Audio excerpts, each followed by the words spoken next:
Banca di Sassari ha il piacere di presentarvi 50 anni suonati. Vi auguriamo una buona serata. Banca di Sassari, vi conosciamo bene, vi offriamo il meglio.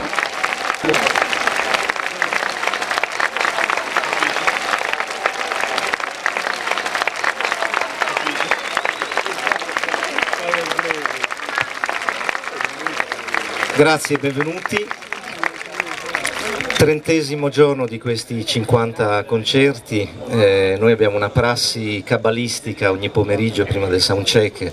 Normalmente il soundcheck si fa 1, 2, 3, invece noi facciamo 1, 2, 3, 4, 5, 6, 7, 8 e arriviamo fino al numero del giorno, e poi le persone che lavorano qua che si fanno un mazzo tanto, anzi gli farei un applauso, perché vi assicuro che girare la Sardegna, arrivare a mezzogiorno, all'1, alle 2, con il caldo che sta facendo adesso, in posti così speciali, così belli, è difficile, quindi loro si fanno veramente, sono molto affaticati, ma spero che siano anche contenti, non si siano, come dire, pentiti di aver deciso di darci una mano in questa occasione dei 50 anni.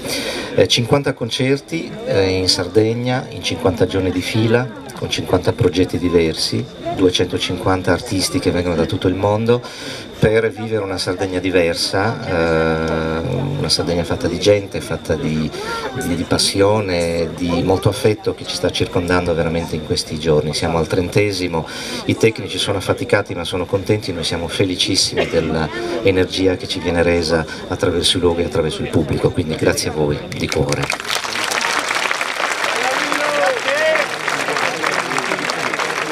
Parleremo poi anche delle energie, la corrente elettrica che usiamo stasera è completamente prodotta da noi, perché vogliamo portare in giro in questi 50 giorni anche un messaggio legato all'ecologia, al pianeta, alle energie alternative, ma questo ve lo diremo dopo.